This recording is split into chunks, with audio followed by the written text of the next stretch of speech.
nobody. Turn me around. No. Turn me around. No.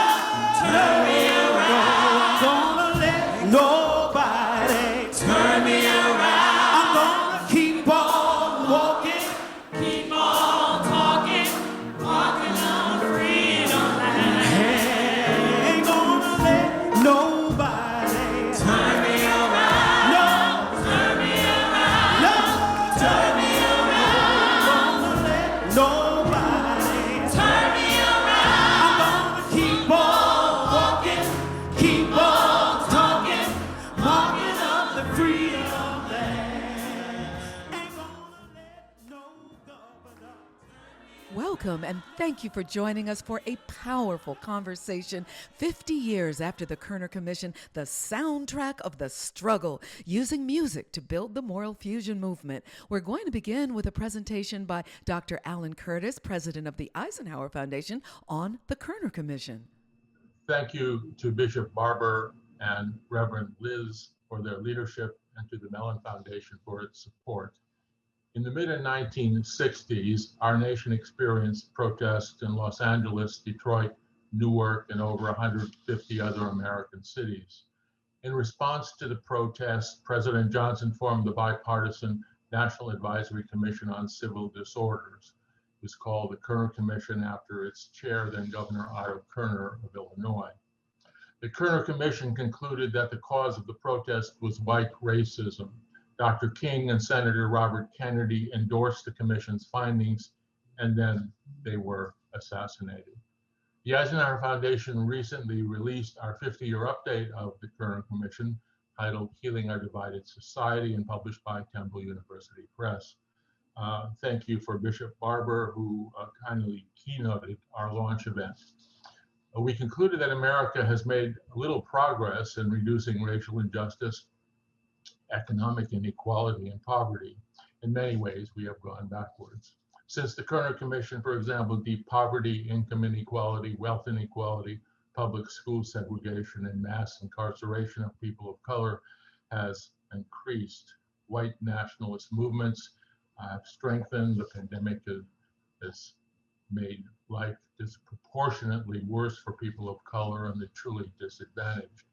Yet as we have spoken around the nation, we have found that the public does not, for the most part, understand that we, in fact, know a great deal about what works, and that public policy needs to be based on evidence and science, not on dogma and supposition. So we need to redouble advocacy on what works in practical, common sense ways. The Poor People's Campaign is engaging such advocacy, of course, with its third Reconstruction plan. It is time, I suggest, to seize the day, renegotiate the social contract, restructure basic power equations, and change the rules of the game. The goal is not to get back to normal. Normal has been the problem. In order to seize the day, we need what the Kerner Commission called new will from the American people. But how can we create new public will in our divided society? This is one of the most important questions of our time. We need to remember that when he was assassinated, Dr. King was seeking to create new will through his multiracial coalition for economic justice among the poor, the working class, and the middle class. Today, the Poor People's Campaign continues this advocacy, and so the nonprofit sector in America needs to better endorse and converge on the PPC moral fusion movement, as well as on the priorities of Black Lives Matter. The creation of new political will in America also depends on intensified advocacy for voters' rights and on honest, school-based teaching of America's past that rejects sanitized, happy history. For our time with you today, we want to suggest as well that new will to scale up what works can be created by the visual arts, by the performing arts, and by other cultural institutions. The Mellon Foundation and the Eisenhower Foundation are asking how the arts and the humanities can help change attitudes, change values, and change culture in America in directions that generate new will. Dr. King created cultural change in the 1960s, change that was amplified, visualized, and facilitated by music, by visual arts, and by advocacy through institutions like museums. The result was public sector legislation like the Civil Rights Act of 1964, the Voting Rights Act of 1965, and the Fair Housing Act of 1968. In turn, that legislation created more cultural change and still more legislation. The lesson is that culture impacts policy, and policy impacts culture. We are honored then to reinforce positive cultural and institutional change with the Poor People's Campaign, and to remind the American public with you of how long the dream has been deferred. We wish you Godspeed. My name is LaMonique Hamilton. I am the Deputy Director of Communications for Repairs of the Breach and Digital Lead for the Poor People's Campaign, a national call for moral revival. I'd like to start off the soundtrack of the struggle by thanking the Mellon Foundation, along with Alan Curtis and the Eisenhower Foundation for their support. To our panel. The Kerner Commission over 50 years ago concluded that we were two societies, one Black and one white, cruelly separate and unequal, and the policies needed to end the inequality and poverty raking our nation still today needed political will, essentially a movement to force the change. The Moral Fusion movement of the Poor People's Campaign, a national call for moral revival, is doing just that, building a powerful movement of poor and low wealth people across racial lines to say no to poverty, no to systemic racism, no to environmental injustice and the denial of health care, no to the war economy, and no to the false moral narrative of religious nationalism. We are joined today by the Reverend Dr. William J. Barber II, President of Repairs of the Breach and co-chair of the Poor People's Campaign, the Reverend Dr. Liz Theoharis, Director of the Cairo Center for Religions, Rights, and Social Justice at Union Theological Seminary, and also the co-chair of the Poor People's Campaign, Yara Allen, Director of Theomusicology at Repairs of the Breach, and Charon Hribar, Director of Cultural Arts at Cairo Center, who are co-leads of the Theomusicology and Cultural Arts of the Poor People's Campaign. We're asking all of them to dig deeper into how we have used music and culture to build the power of the poor and low wealth people across the country and change the narrative. So, Reverend Barber, I'm going to start with you, but these questions are for everyone. How has music been used to build the moral fusion movement, and why is it so important?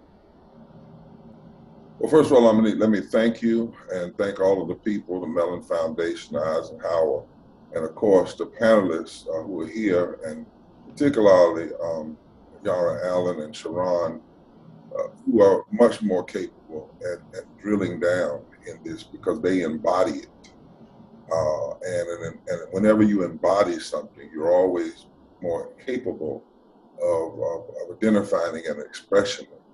But having said that, there has never been a moral movement that did not have a rhythm.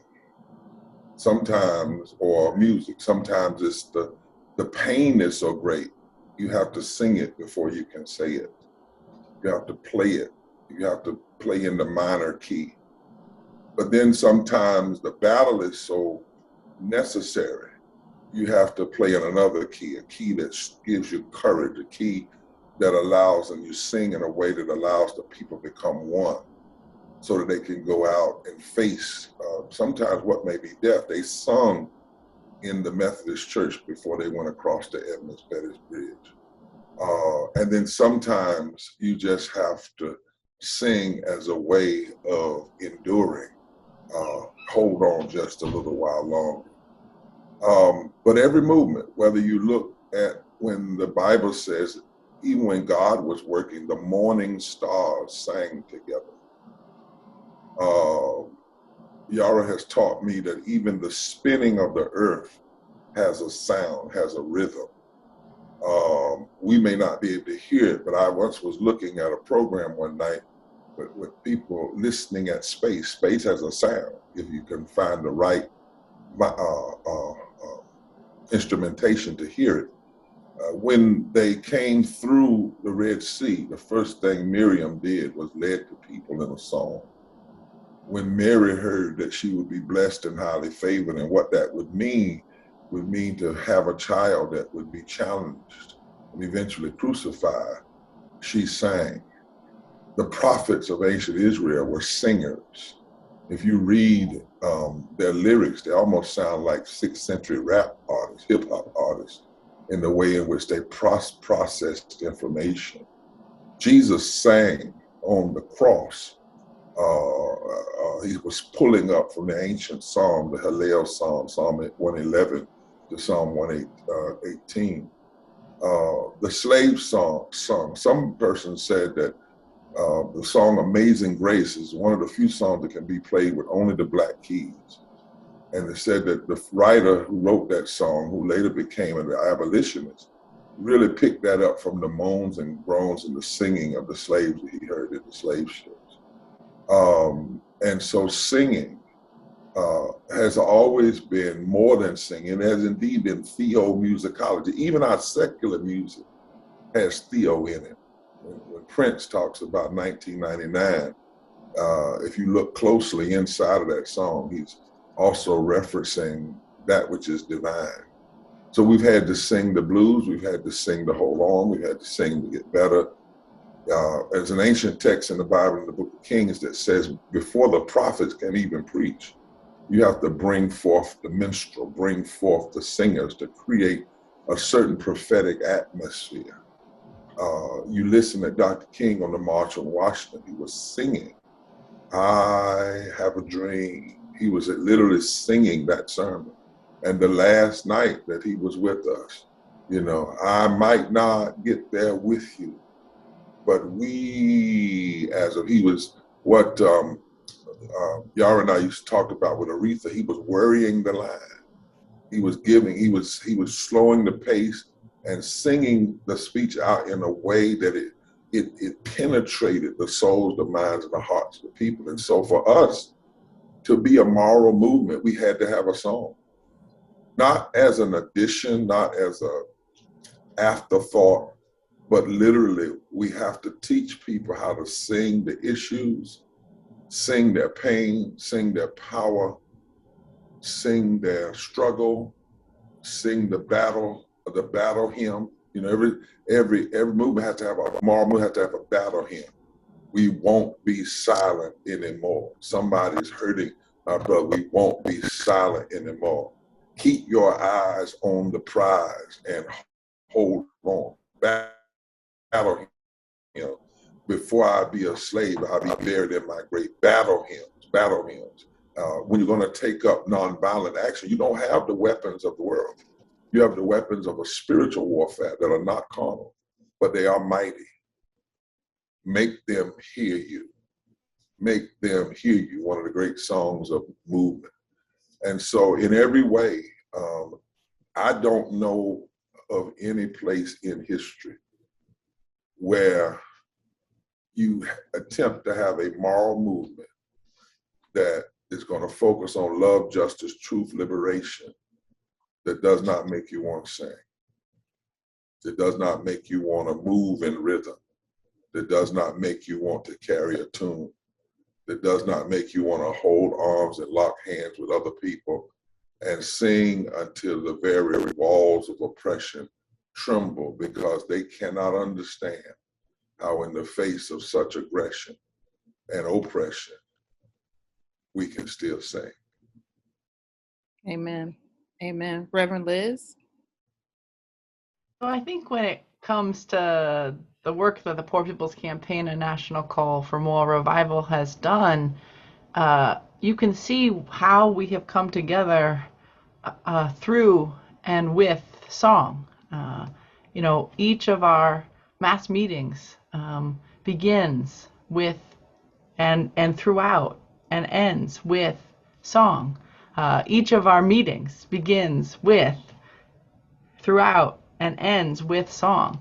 Each of our trainings, every event, and people across the country in the 45 different coordinating committees in the states and amongst the hundreds of partner organizations, amongst the faith leaders in our prophetic council, folks are united, united in our message and in this battle hymn that Reverend Barber was just referring to through the song and songs of our movement. And I can think of standing on the stage in the National Washington Mall at the culmination of 40 days, the largest and most expansive wave of nonviolent civil disobedience in the country's history, and saying some of the words from some of the songs that our movement has put out there. Songs like by Miss Yara Allen, somebody's been hurting our people for far too long, and we won't be silent anymore. Songs like Everybody's Got a Right to Live, carrying on that song from the '68 Resurrection City and campaign. Songs like other pieces of our struggle, songs of our struggle, and I would say some of those words, and thousands of people would join in, because this is what unites us. This is what we all understand that we're fighting to our very last breath for. And again, it's true that throughout history, throughout that Bible, throughout our movements, song has, again, not just decorated the struggle, not just been added on or to entertain people a little bit. It's what unites us. It's what makes us know what we're fighting for, and it's what keeps us going through very hard times, and through victory. And so, in this work, I can see nothing that has united leaders across all the lines that divide us across this country: geography, race, gender, sexuality, religion, but the song and songs of our struggle, and that is how I know also. I've had people come up to me and say that they want to be a part of this movement because of the songs, because of those battle hymns, and because of the spirit that is in that music, in that culture, and in this movement. And so it's a vital part, a central core part of the work, and it's powerful. I am not afraid. I am not afraid. I will die for liberation, 'cause I know why I was made. I am not afraid.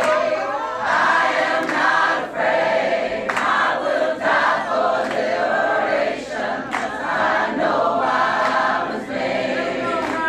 I am not afraid. I am not afraid.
want to just touch on something that you just said about not seeing the music as something that decorates the movement, but that is actually an integral part of the movement. So when I asked the question to Charon and to Yara, I'd love for y'all to talk a little bit more about how you make sure that people know that that music is actually an integral part of the movement, and not, as Reverend Liz just so eloquently said, like not just a decoration, not just for entertainment purposes. So either one of you can jump in for that. I'll say, first of all, I am very excited to be here with all of you, and thank you to the sponsors. So there was just so much good information already from Bishop Barber and Reverend Liz. I'll say, first of all, that one of the ways that we make sure people know is that, first of all, we're examples. Both Charon and I, when we step out to sing a song or to plan the music around an event, we are examples of how the music is supposed to go and where the music is supposed to go. So during the planning phase, we're constantly thinking about how the event moves or how the action moves. And it's not a last minute decision. Now, some things do happen on the spot. There have been many wonderful songs that have been born, right there in the moment. But for the most part, we're very serious about how the music is implemented in the movement, whether it's nonviolent civil disobedience, whether there's a whole planning around songs and messages of just listen to a song. We like the artist, so there you go. It doesn't happen like that. We study the words of the song. We look at the artist, and we match that to the message of the movement. We make sure that the music is always in sync with the message of the movement.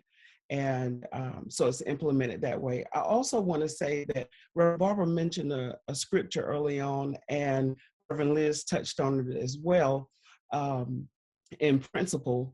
And I believe in Reverend Barbara, and to the theologians, correct me if I'm wrong, but for the weapons of our warfare are not carnal, but are mighty through God to the pulling down of strongholds. And those strongholds we found to be personal strongholds, political strongholds, religious strongholds. I clearly remember early on in the days of Moral Mondays, walking onto the grounds and having a young lady literally walk up to me and fall in my arms in tears. And she said, I was sitting blocks away at the park, listening to the music, which is another thing. We make sure the music is very well amplified. We really want to make them hear us. This young lady heard the music and she followed it, came up to me, fell in my arms crying, saying that she was sitting there contemplating suicide. She had already written the note. She showed me the note and said that she was in an abusive relationship and she couldn't take it anymore. But what saved her that day was the music that she heard. And she came Monday after Monday. We stayed connected. She was able to find the strength that she needed and the connections within the movement to help get her out of that situation.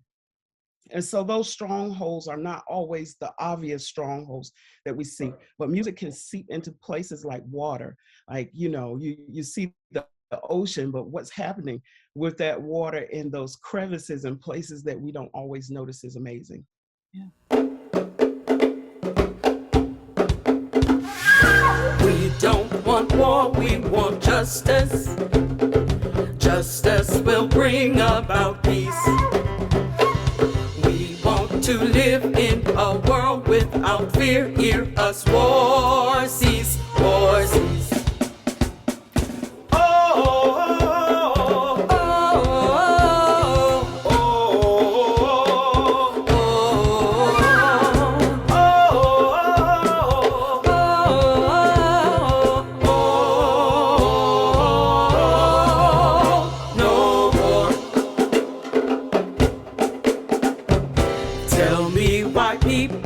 are dying, dying at the hands of police.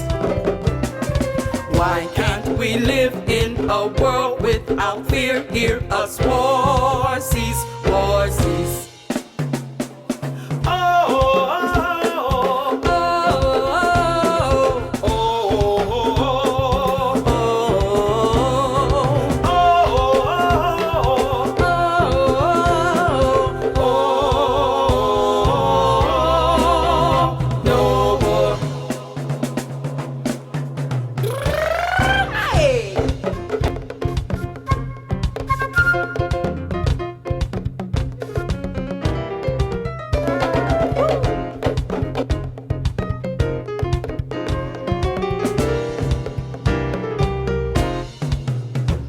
No justice, no peace.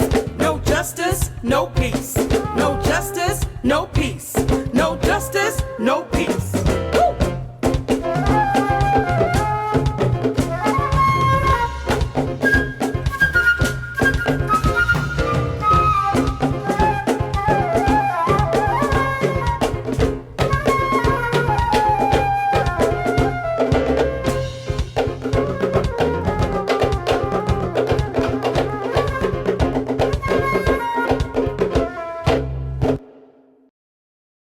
That has been shared, and thinking about this question of, you know, music as not decoration. I think it's one of the power of doing music in movement and in movement spaces, and drawing on a long history of the way music has been used throughout social movements. You know, today, I think a lot of times, you know, music is performed, music is commercialized, right? It's something we consume. And oftentimes, I think people feel, you know, somewhat abstracted from that music in that as well. And there's something about bringing music back to people to be part of music, right? Anytime we do music, it's not just us up there performing it, right? It's inviting everyone that's there to be part of, you know, singing these songs, because there are songs, and where these songs come from is from these struggles, right? They're not just written because they're a catchy tune, or it's a popular song, but really, when you listen to the words and even the sounds of the songs, right? They, as Reverend Barber was evoking, they come out of those struggles, right? And so, you know, both in moments of times when we have to cry out and we have to mourn, but also in the times that we need to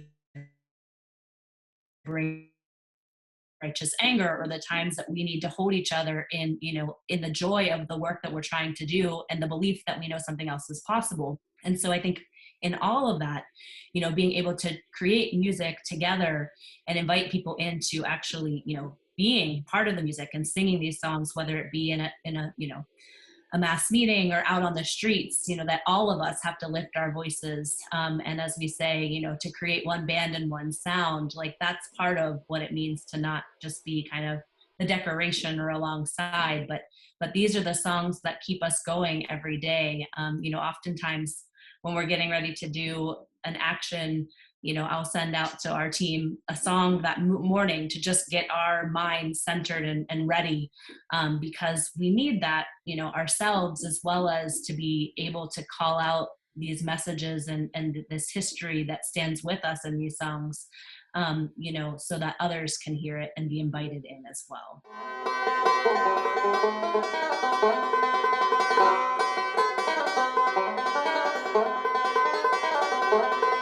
I'm waiting by the mailbox, they say a check is coming soon. $1,200 easy paying and pay a bill or two. But no more aid will come my way unless I take a stand. The U.S. Postal Service darling needs a helping hand.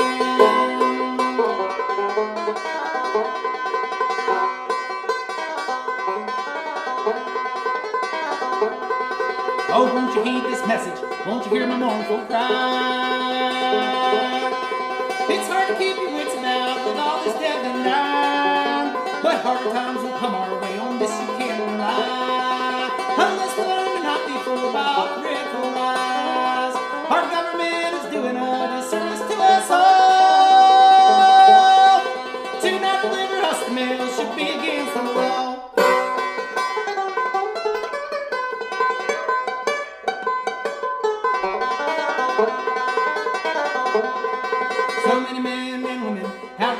poor lives. Delivering goods to our front doors despite these troubled times. They make the rounds to bring us mail, they will come rain or shine. And now it seems the government is leaving them behind.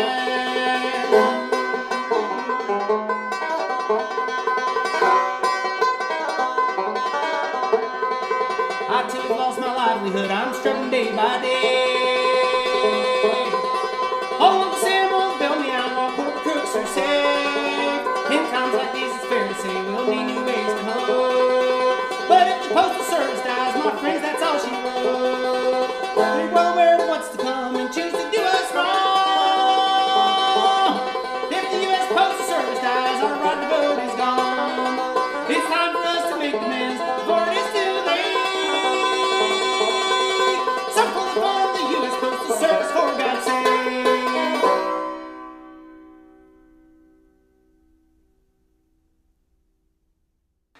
Hey y'all, I'm here in North Carolina, mostly staying inside and not seeing too many people, but you know who I do see every day is the person that delivers my mail. Postal workers are out there on the front lines, courageously providing us a lifeline. And despite what Donald Trump says, that's no laughing matter. It's deadly serious. So I'd like to call on my senators, Richard Burr and Tom Tillis, to honor the 20,000 postal workers in North Carolina and the millions of us who depend upon them by fully funding the United States Postal Service. And I'd like to ask the rest of y'all to join me by contacting your senators to do the same.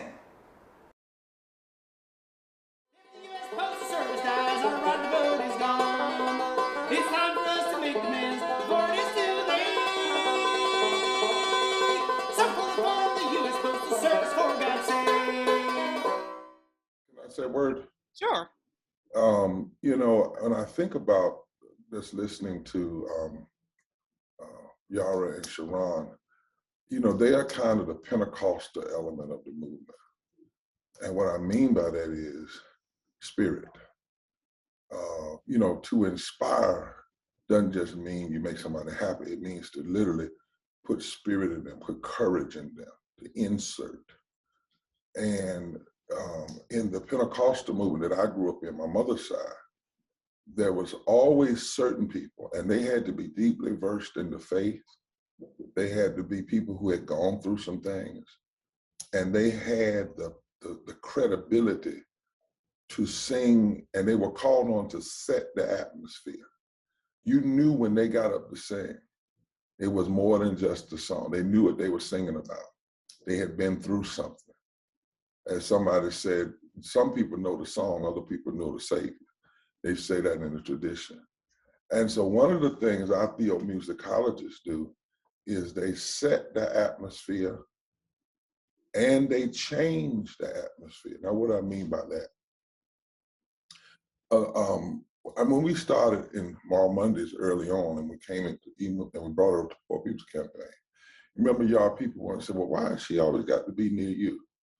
And they didn't understand that she was in that tradition, Pentecostal tradition, where the pastor, the bishop, always has his eye on the lead singer or the lead leader, because that person has the authority to nod at the pastor and say, we need a song right here. Or the pastor has the authority to nod at them and say, something ain't right, we got to change this atmosphere. Or sometimes the pastor can say, catch that. Like that testimony, catch that. And what that means is catch it and make a song out of it sometime in the moment or later. And if people don't move in this, they don't understand it. You know, Charon will tell you whether she's leading or Yara. I want to know where both of them are. I want to know where I can see them. I want them to be able to see me. You know, a lot of times I want them close enough where I can lean over, because there's so much happening. You know, there have been times we saw stuff about to break off where somebody was going to act out in the wrong way. And I'd look at Yara, and you develop these clues, and she would know that means go to the mic and sing something that either casts that devil out or covers it over, literally. I want to make sure that folk understand that in as they think about this work. That's what Mahalia did. That's what Aretha Franklin would do for Dr. King and for the movement. Mahalia wasn't there just because she had a great voice. She was there because her and Martin had a certain hook. And that's why sometimes he would call her at night and say, I need to hear God's voice. You know, it wasn't anything else but that. And she would say, or we wouldn't have heard I Have a Dream if it wasn't for Mahalia Jackson, who had just sung, and she knew that Martin was failing. But he wasn't failing. He was being professorial, but he needed to take the people to a certain place in order for them to go back to the valleys of South Carolina, Georgia, and Alabama. So she says, what she was really saying is sing to them the dream, Martin.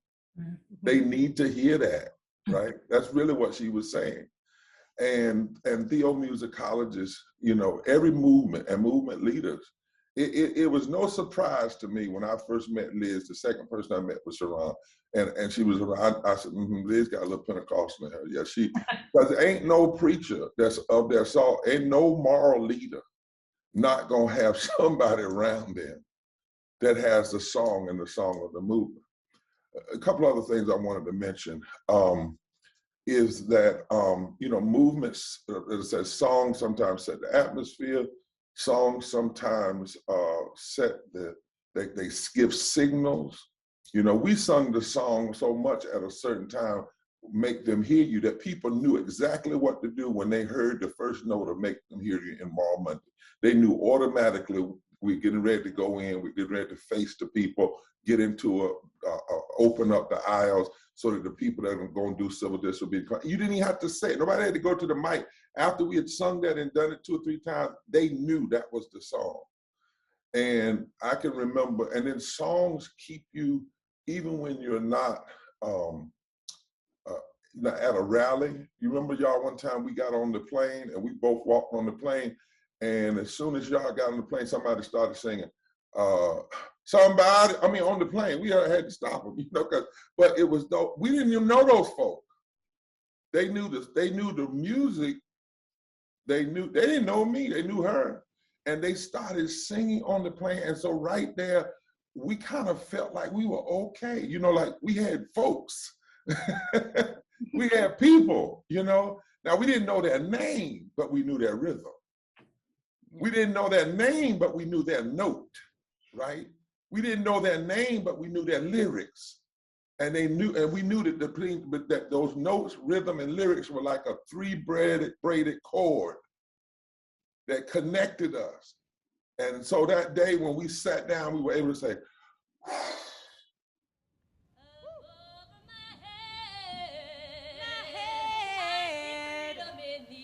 I see freedom in the air.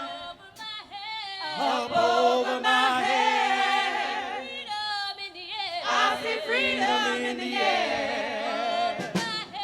Up over my head. I see freedom in the air. And I really do believe, I said I really do believe, a change is coming out there. A change is coming out there.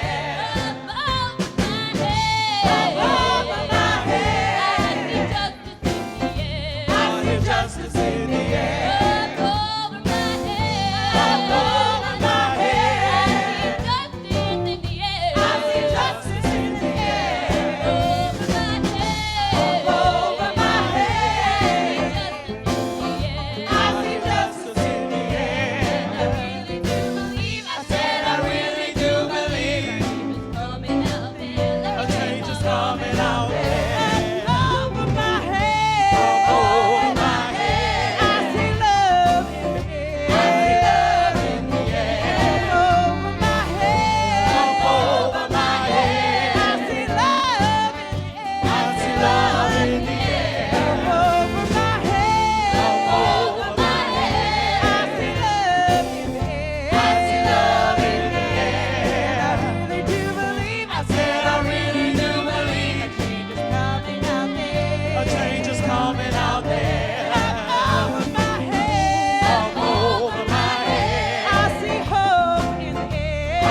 thing I wanted to mention was that John Michael Spencer was a professor that came up with the language theomusicology.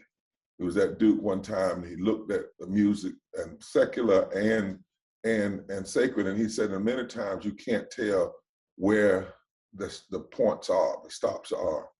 But he did talk about this unique brand of theomusicology and being able to find, to foster, and to facilitate a spiritual look and critique and character through the voice of music. And so I want to, one of the things we also know that a theomusicologist can't just be a singer. I don't care how well they sing, they can't just come sing at a moral movement. Because first of all, they have to be a part of the movement. Because if they're not a part of the movement, they don't know about the civil disobedience, they really don't have, for lack of a better word, the anointing, the character, if you will, to get up and sing. Like they just come to sing and then they're gonna leave. And Aretha Franklin, I don't know if y'all seen the movie Respect, but there's a line in there where she goes to Dr. King and says, I gotta do more. She said, I can't just sing. I need to be more embedded in the movement. And three things, and I'm gonna stop here. I want to tell three quick stories. One is, theomusicology, and I heard you mention a minute ago, Yara, and I heard Charon mention it, is yes, singing songs of the past and bringing them to life in the present. Yes, it's grabbing songs that already exist in the present and making them more real. But it is also finding songs and meaning in the moment. So for instance, I won't be silent anymore. I remember the night that song was born. It was up in Stokes County. We were there in a small church. And we were there fighting against coal ash poisoning. And an elderly lady was testifying. She went to the mic to testify and to tell us she was dying. But she had to speak. And she said, let me tell you that everything the scientists say that coal ash will do to you, I've experienced it. She showed us her skin. She told us about her heart condition, her hair falling out, her breathing disorders. And she said, I will not be here when you all win. After she testified, it was my space to get up. And I hadn't have anything to say. I was just torn to pieces, And so I looked over and said to Yara, will you come and close us out? I made a few comments, but I don't even remember what they were. Will you come and close us out? And Yara got up and stood there for a minute. She said, I cannot sing what I have prepared. Let me sing what was just given to us. And that's where somebody's hurting our brothers, hurting our sisters. It's gone on far too long. And we won't be silent. And when she walked over to say to that lady, it was almost as though that lady got happy to know that now a movement would carry her voice, even though she knew quite clearly that she would no longer be with us in so many days to come. So I'll call to you, somebody's hurting my brother, and it's gone on, and your response is far too long. Yes, it's gone on. Far too long. It's gone on. Far too long. Somebody's hurting my brother, and it's gone on. Far too long. Now the end is, and we won't be silent anymore. We'll say that together. And we won't be silent anymore. Okay? And so we'll try the rehearsal version, which goes, oh, somebody's hurting my brother, and it's gone on far too long. Yes, it's gone on far too long. I tell you, it's gone on far too long. Oh, somebody's hurting my brother, and it's gone on far too long. Together, and we won't be silent anymore. Now we're gonna put a little rhythm to this, okay? Okay, but we're gonna speed it up just a little bit. Not too fast. Ready? Oh, somebody's hurting my brother, and it's gone on far too long. Yes, it's gone on far too long. Tell you it's gone on far too long. Oh, somebody's hurting my brother, and it's gone on.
The second one is when we were down in El Paso. And that morning, through Liz's connections and others, we decided to go into the Rio Grande and have a mother who was on the United States side meet her family that she had been missed, had been snatched from her for 16 years. And the security people on the border said, we will give you the middle of the river. If you can get to the middle of the river, y'all can meet, and we won't arrest either one. So we go down the steps, we step through water, that mud that's up to our knees. We're dragging ourselves dressed in and you remember, Liz, we had on trash bags. Charon, were you there? Yeah. You were down there. Yara, you were there. You were down there. And when we got to the middle, it was almost that God said, I prepared for you an island. It was actually, Alamanique, hard in the middle of that river. Wow. Literally, we were walking in mud and water, and we got to the middle, it was like dry land. I'm not lying. You couldn't see it from the side. You had to get in the water and struggle through that water and that mud. And then when you got to the middle, you could step up. The land got harder and harder, and we stepped up. And there we were in the middle of that river, standing on semi-dry ground. There was no talking we could do in that moment. Only a song. Only a song.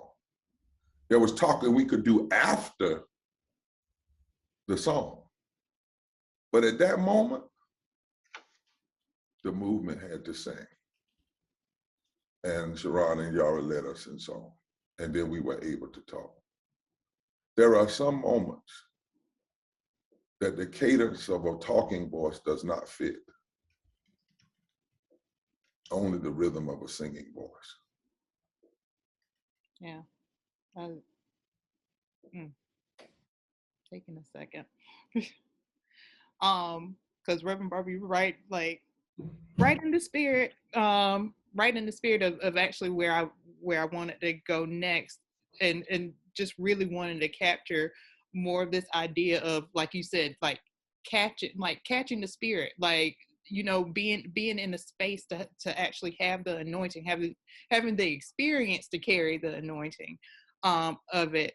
And the fact that this has happened throughout history, and especially as we as a movement start talking about the idea of the third Reconstruction, I'd like to talk some about how throughout history, especially through the first Reconstruction and the second Reconstruction, musicians and theomusicologists have used music to capture that spirit, to capture that, you know, that time and that space where only a song will do. I think it's only right that we start with Yara and Charon to talk more about that.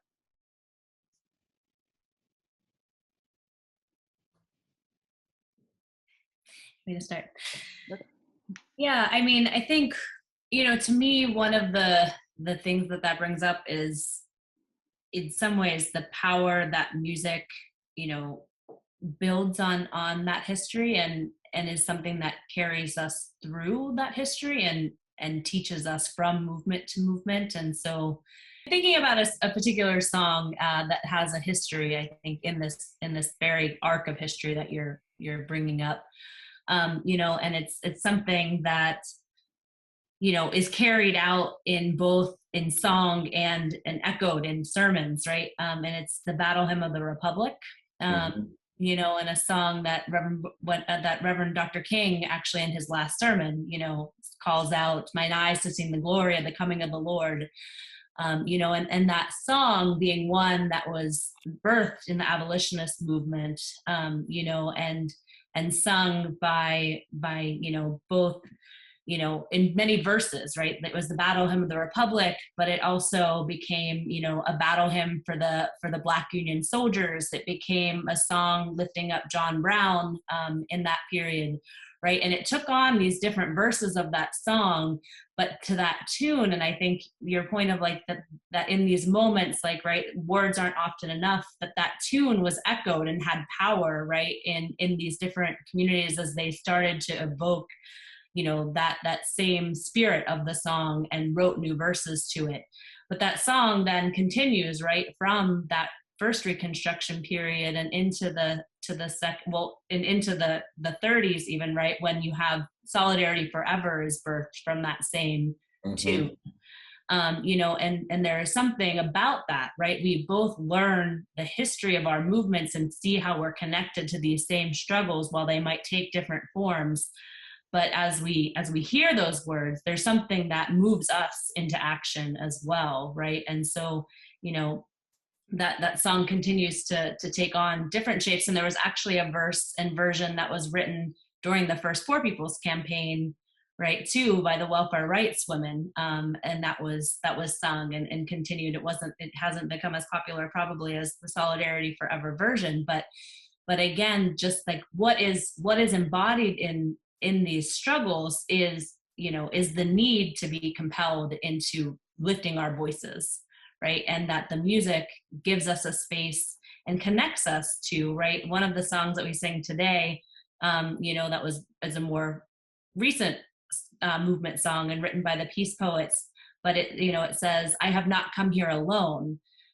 You know, I carry my people in my bones." And in many ways, you know, that is what songs do, right? It carries our struggles from former years, and that Reconstruction period, of a place that is calling us to be able to envision a whole different ordering of society. That what is breaking through and what has carried that spirit through has been the arc of this music as well.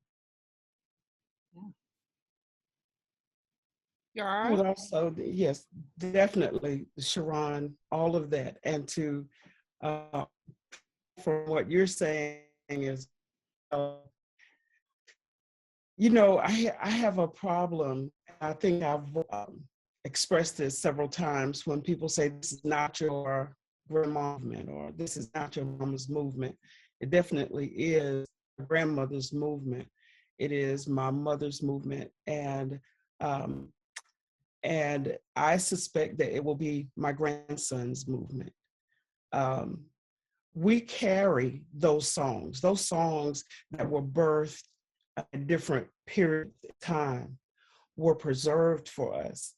And when we receive those songs, it's our responsibility to preserve them, to make sure that those songs land where they're supposed to land. One song that we're using right now, that is a prime example of that, is Which Side Are You On? And this song was born during the Battle of Blair Mountain.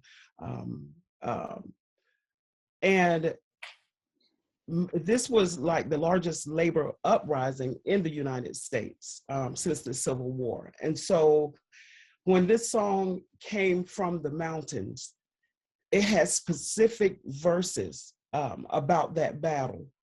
And as time moved on, here it is that history is not linear.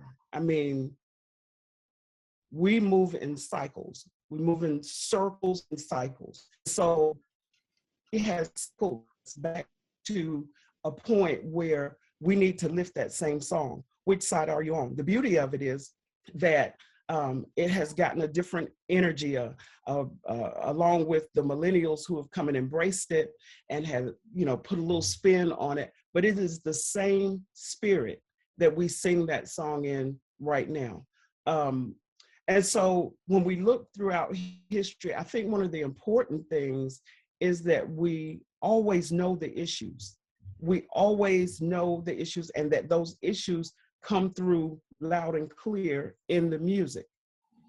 We could probably reach up and grab something really catchy that would fit this period that we're in. If we're talking about Senator Manchin, we could make up something that does not speak specifically to what he's not doing or what he's supposed to do, or any of the 5 interlocking injustices. But when we know those issues, we can actually build music and build on music that have come through time. They've been tested in time, and they are still as effective today as they were in times past. We've been put here for this time and this purpose and this season, and it is up to us to push for change, to right these egregious wrongs. Am I the one that's doing it? Be each other's keeper. They took me off. Good.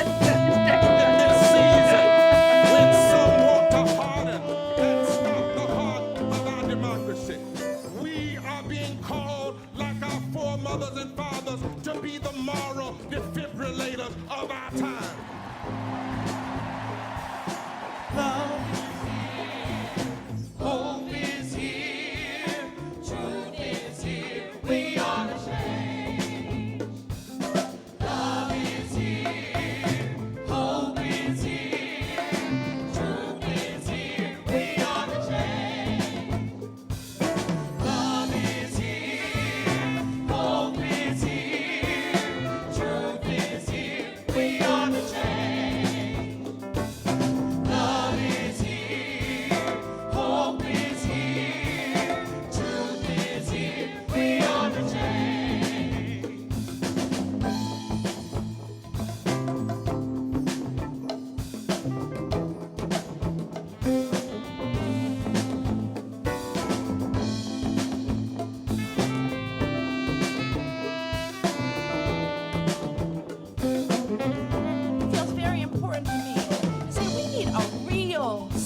this conversation in this country, led by those that are most impacted.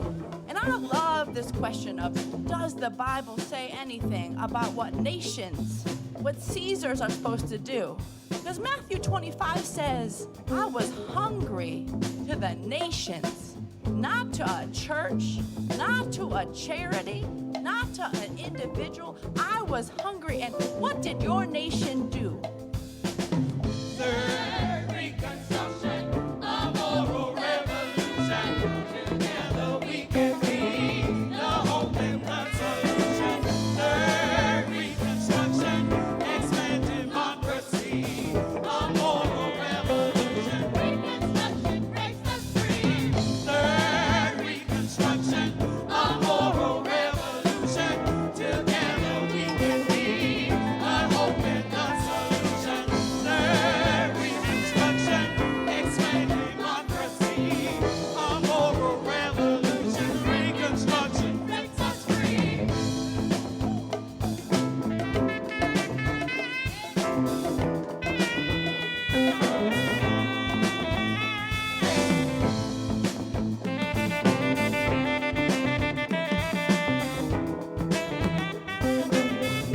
Cause when we all get together, when we get love together, and equality together, and humanity together, when we all get together, what a day!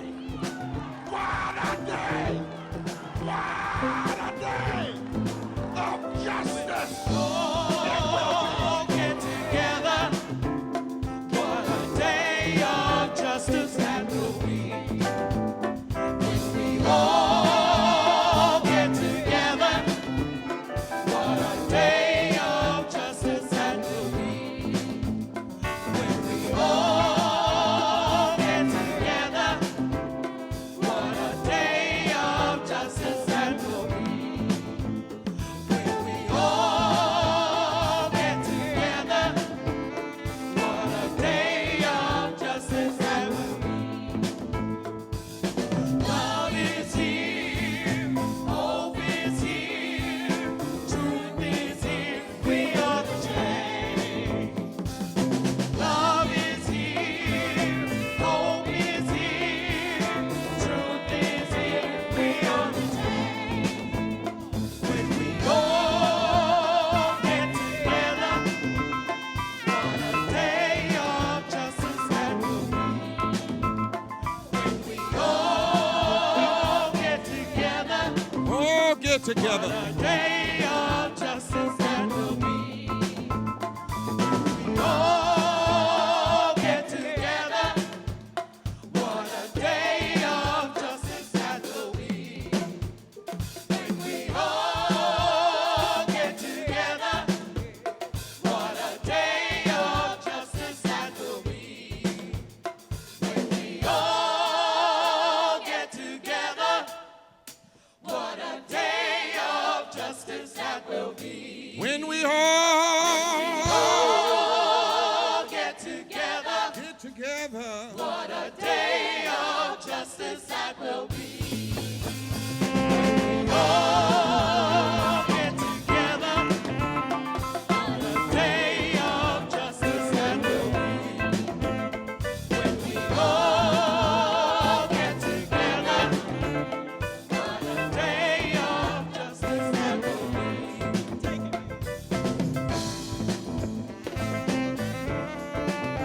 I was thinking some about this question of the power of music throughout history. And, you know, I go back to where Reverend Barber started us in terms of these biblical songs, right? And I think, you know, what led the people out of Egypt, out of Pharaoh's control, was Miriam and that song. And I think about the announcement of Jesus, that he was going to be born to this unwed teenage mother, and what happens when Mary realizes that she's going to bear this child is she goes to her cousin, her family member, her movement family member, and starts singing a song of transformation, singing a song of great reversal, that that how things are right now for her and people like her, all under the control of the Roman Empire, does not have to be. And that with the birth of this child and this movement, those on high are going to be pulled down and sent away empty. But those who have been low and despised and pushed out are going to be lifted up and filled with good things, right? And then you think throughout, U.S. history, and we've been hearing some powerful stories.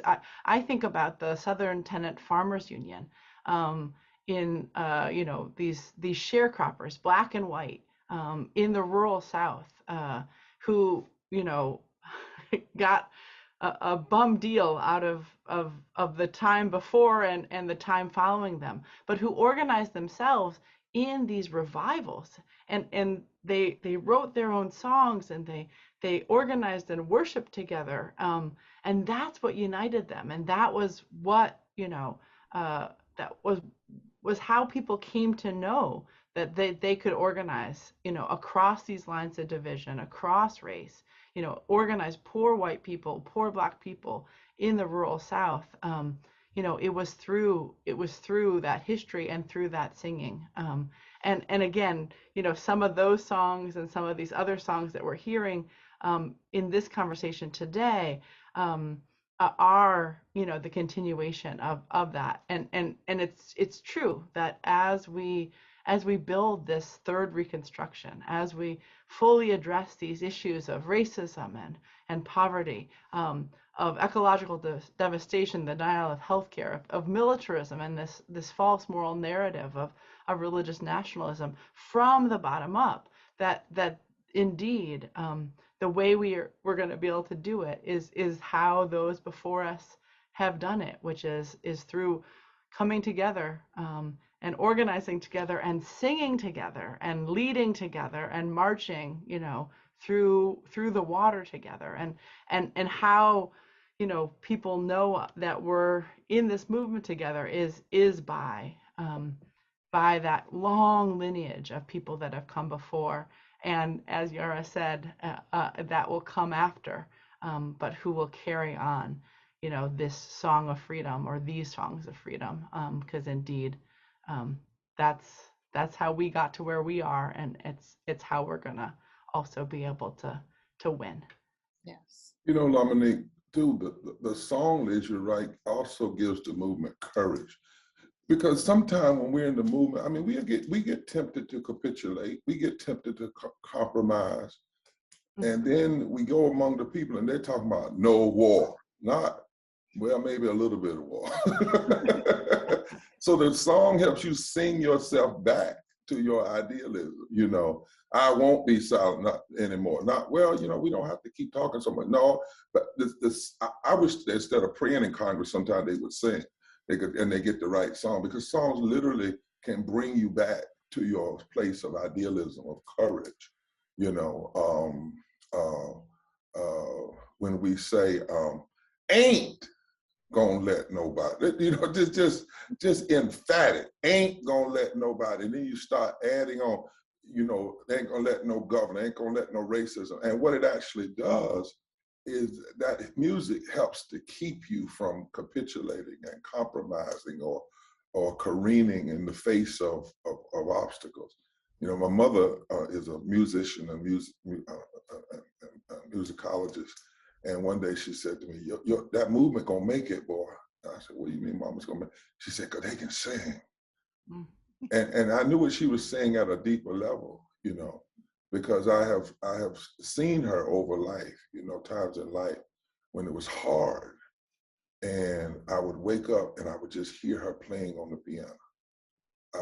And she was singing, she would be gaining her strength, when I would hear her sing, yes, God is real, for I can feel him in my soul. She wasn't just singing that because there were words, something was going on, and it was pulling at her both ways. And she needed to be firm in her faith.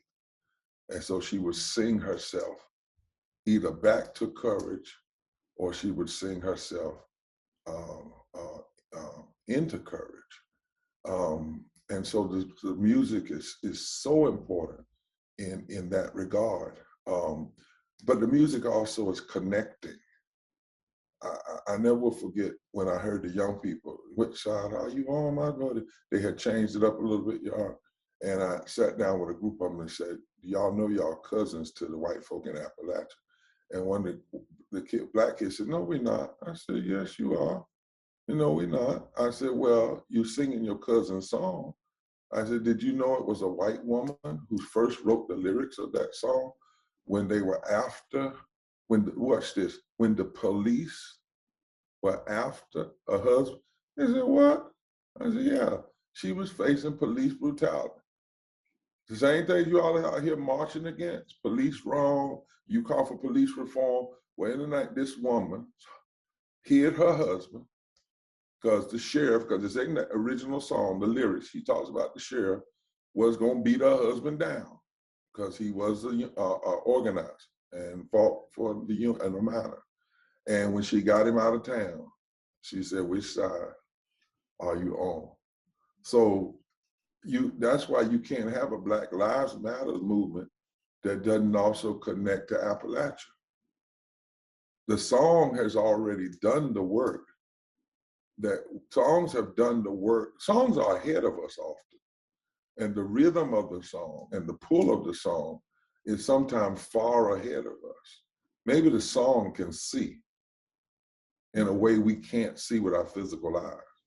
So maybe in some ways the song said, if I can get this woman to sing this song, Sing Me, here in Appalachia, 100 years later, I'm gonna have some Black kids singing me in the street in New York. And maybe if they are singing me, and then some of her children are still singing me, I can bring all of them together. We come together on a rhythm. We come together on a note. And then, I'm gonna have to, my portion is gonna be over on this video, but because I don't have but so long I can sit like this. And part of it, I intro with that is, singing saved my life, literally. I mean, I remember being in the hospital and going through depression because at 30 years old, I was like, God, you called me to lead movements, called me to serve movements, you called me to march, and damn it, I can't walk. What is this about? What kind of cruel joke is this of the universe? You told me to go out here and help and walk with people, and now I can't walk. And now I'm, they're talking about you gonna be in a nursing home maybe the rest of your life, 30 years old. And I won't go through the whole story, but there came a point that I needed to do some very therapy. Would come and can you all get a piano on the wall? He said, well, what do we need that for? I said, to keep me from losing my mind and to keep me from going under, don't push me because I'm close to the edge. That's a song too. and they did. They found an old piano and Mama came up, and when she would play while they were twisting my leg and causing more my morphine that's inside the body to flow by increasing my pain tolerance. As I cried, she would sing. We'd sing together. We'd sing in tears together. We just sang. Same way my brother died. My mother sung him out of here for 3 straight hours. Sat at his bedside and sung him out. He said, he said to his mom, he said, there's one thing, I do not want to be on morphine. I don't want to be out of my head. I don't want to die like that. My mama said, okay, you're gonna die to a song. And she sung 3 straight hours, every hymn she knew, until he took his last breath. And they never had to put him on any pain medicine and that kind of thing. And for a long time, even now, Yara can tell you that Charon has been around. Okay, I will say, if sometimes I say, Yara, I need a song. And what it is the fear and the pain, But when you put prayer and song together, I'm telling you, I told somebody, I went through a period of pain that but for the grace of God, because if somebody had come in that moment of pain and said, here's some heroin, and if you take it, you won't hurt no more, I'm not so sure I wouldn't have said, let me try some of that. It was that bad. And it was nothing but the potency and the power of music and prayer and the rhythms and the words of the songs that kept me clothed in a certain sense of right mind. And what's her name? Reagan? Y'all, what's her name? Mace Johnson Reagan. Yeah, she talks about that in her writings, that the sanity of the movement many times was contingent upon the strength of the songs. So we can't stop singing. Don't let anybody take your song. And that's why there's one great text in the Bible that says God is a song in the night. Because most birds sing in the daytime. But in the movement, you've got to have a song even in the night. Ain't gonna let nobody turn me around. No, turn me around. No, turn me around. No, I'm gonna let nobody turn me around. I'm gonna keep on walking, keep on talking, walking on freedom land. Ain't gonna let nobody turn me around. No, turn me around. No, turn me around.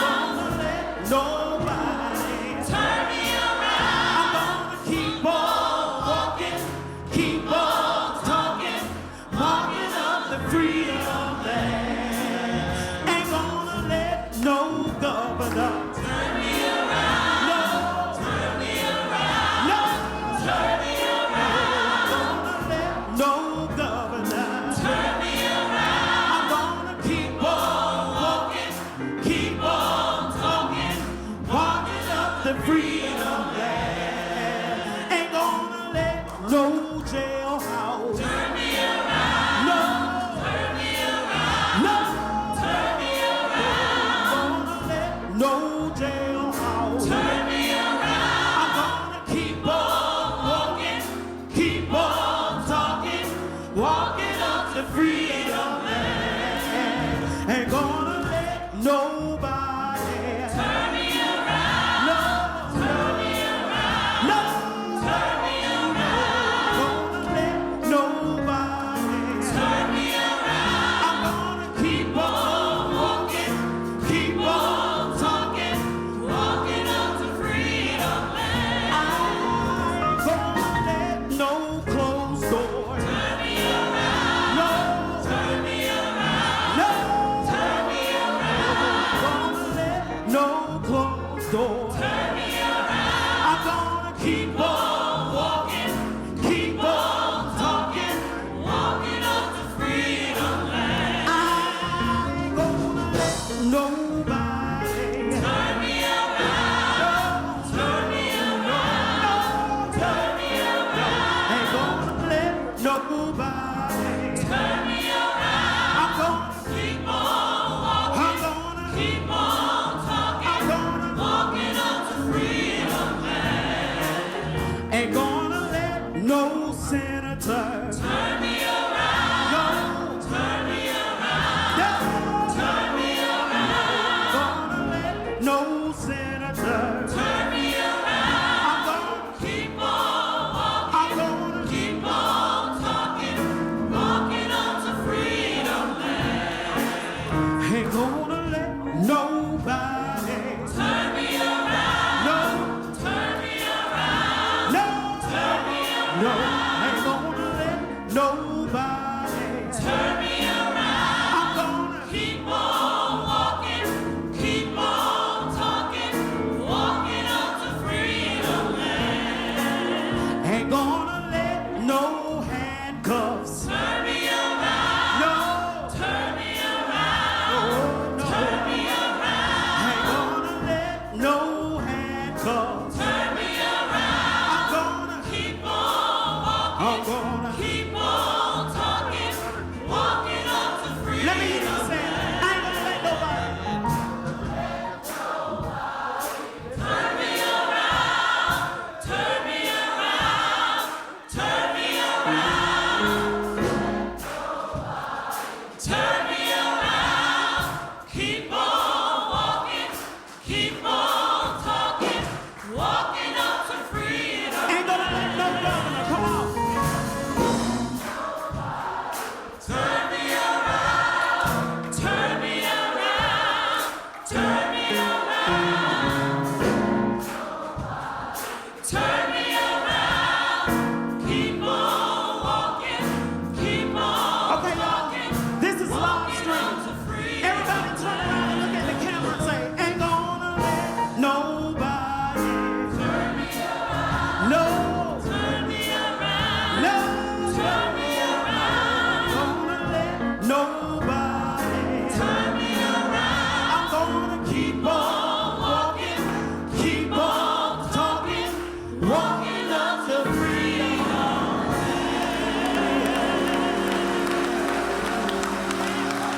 actually took us right into the next piece, especially your part about a song being able to see. Being able to see where we can't, to see into the future. And look, you started out with your mama, and I'm like, don't start me with Yes, God is Real, because that's my song. Yeah. It's like there are some things that I may not know. May There's not some know, places right. that I can't go, but I am sure of this one thing. And if we're taking that into music and into movement, and into somebody's got to be able to see beyond the moment, and a song can take you there. Yeah. So we're getting there now, and we are currently building this third Reconstruction, and there may be a place that we can't go. So Charon, Yara, Reverend Liz, where do you see the music being able to take us in the future as we build this third Reconstruction? Well, I think a little bit about this season of action that the Poor People's Campaign just organized this summer in the spirit of building towards this third Reconstruction. And I think about, us kicking it off with a powerful march led and sung by women. And we had dozens of theomusicologists from the different states across the country who were at the front of the march, in the middle of the march, at the back of the march. And I think about us, taking the street and not taking it until the right song was being sung by everybody, and us then, having the will to put ourselves out there and risk arrest, whatever it was going to take, to make sure that our demands are heard, our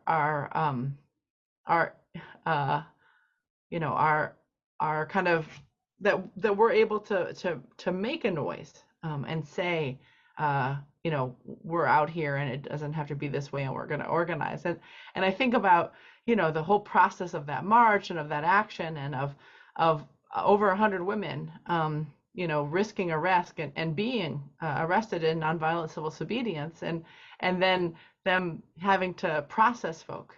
And, and while people are waiting to, while the arrests were taking place, you have, different women leaders singing a song over here, and then they would stop, and then someone across a little bit distance over there would start taking up the same song, or maybe a different song.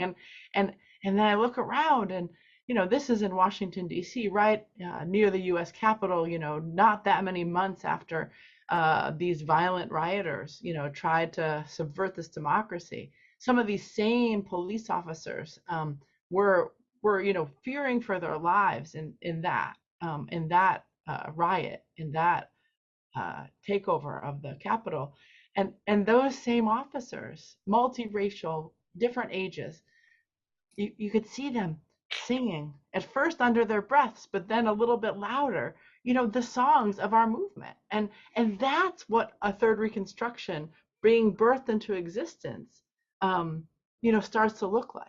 I mean, it looks like these powerful leaders from all across the country, leading us towards what it is, the kind of change it's going to take. And then not just emboldening ourselves, not just empowering ourselves, not just breathing that spirit, that breath into each other, but having it, catch the police officers who are having to arrest us because we broke the law, because we had to make sure our voices were heard. But in doing so, saying we want to be a part of this too, and we need a living wage, and we need health care, and we want our voting rights to be protected. And so to me, it's a little example, but it's part of actually what it looks like to actually have this third Reconstruction being birthed. And that's indeed what is happening.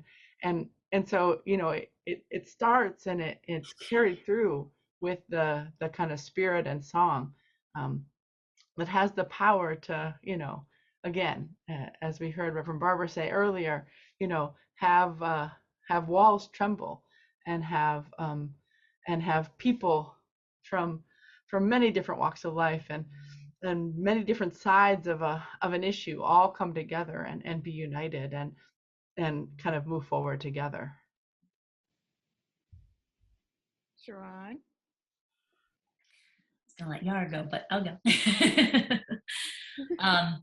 Yeah, I think there's two things, just building on what Reverend Liz just shared. One is, what does it look like for people to come together across all those different walks of life? And that doesn't just happen automatically, and it doesn't mean it's easy to bring all of those folks together. But I think there's a way that music makes that possible.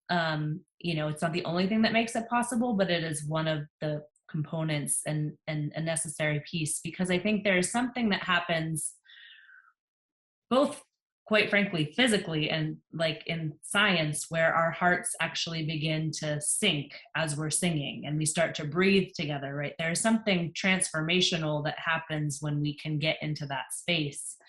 But there's also, with the spirit of that music, that people, I think, I've seen it time and time again, be skeptical about stepping into that space fully, like with their whole hearts, right? And they might be there out of principle, or might, want to come in, for their cause, their issue, and they're going to be there. But to really be transformed in that moment and really feel the kind of connection, right, that is necessary for a real fusion movement to be birthed and to be carried out. I do think that there's a role that the music and the way we use it, like we've said, not just one place, but in all of the different things that we do and all the ways that it is able to create the kind of space and set the tone and really hold that space, right, I think has a powerful role to play in building that kind of deep relationship and fusion that we know is so needed. The one other thing I wanted to say is, it also doesn't just happen organically. Like, there is the piece of the spirit, right, that does move, but there's also the piece of, when Reverend Liz is talking about the season of action and the dozens of Theomusicologists that we had come together in Washington, D.C. and help lead that powerful moment, right? That took work to bring those folks together and to bring the intention behind how we understand music, and the work that Yara and I have been doing, to be able to reach out to other song leaders, right? Not just singers, but like song leaders and people that see their role as organizing through the music, right? And what it means to understand the songs that we're bringing and to bring that kind of intentionality. And so, as we look into what's going to birth this, third Reconstruction, the multiplying of those song leaders and this kind of intentionality too is another piece that, will continue to be the work that we do and the work that is needed. All right, Miss Yara. Yeah, and the other thing too, I'm sorry. Oh no, go ahead. Okay. The other piece to that, as Charon was talking, I was thinking about, and I have to applaud the movement for the many ways that we've been using, that we've been very creative about implementing music. And one of the ways was that we didn't always wait, or we don't always wait for people to come to us. We take music into unlikely places. Like, we show up, on Instagram and, Facebook. And so we use whatever the latest vehicles are to carry the music. And so now we're talking about TikTok. Let's see how that goes. And, but, we use those vehicles and we take the music outward. The other thing, when Charon was speaking about that feeling, that physical thing that happens, Dr. T.V. Reed and Dr. Wyatt T. Walker talked about it as being collective effervescence, like that thing that actually physically happens when we're all together singing the same songs and, lifting the same chants. So it's that thing, for lack of better words, that thing that happens when we're all together. And so I think that by erasing the lines of demarcation, taking music into unlikely places and receiving music from places that people have never even heard about. We can take one song and put out a challenge and say, interpret this song. And it comes back with all kinds of sauces and flavors on it because it's been in Appalachia, it's been down at the border. It's been, in the urban areas. And by the time the song gets back, you have several different versions of it. So I think if we continue to be that creative, to be inclusive, and to be as diverse as the movement is, and as long as we talk about fusion movement, then the music also has to reflect that. And if we make the music, continue to keep the music fusion, I think we're going to be okay in how we creatively continue to expand. Well, I wanted to say thank you all for being a part of this. I feel, I'm not just saying this because I'm a part of the movement, but I feel like the movement is in good hands. I look forward to the music in the present and in the future. And just thank you all for being here today. And I'm going to stop the recording now.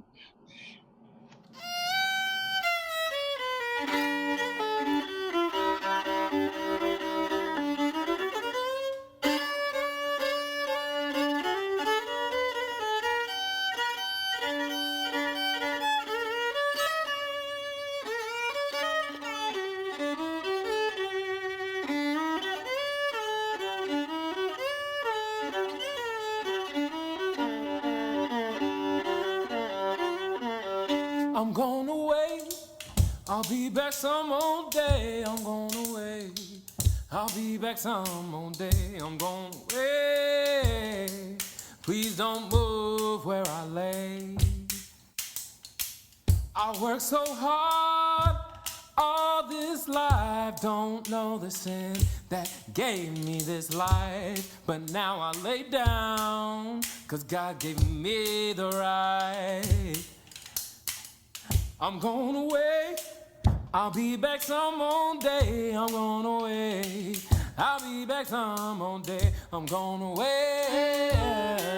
No, please don't move where I lay.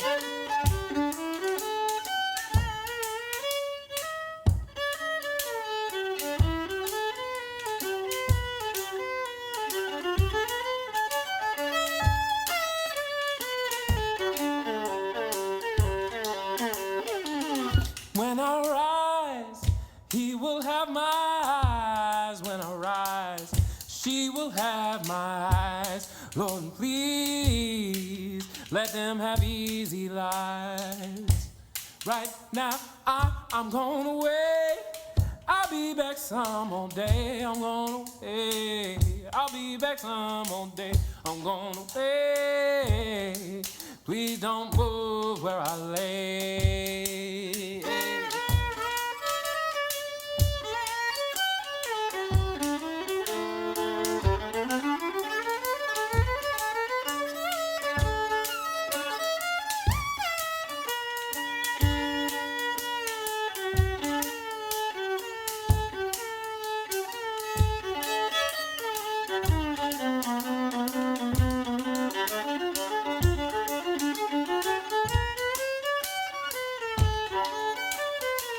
I'm going away. I'll be back some old day. I'm going away. I'll be back some old day. I'm going away. Please don't move where I lay. If they wake me, let me rise. If they shake me, I'll shake all their lies. Maybe they'll know then that we raise the tide.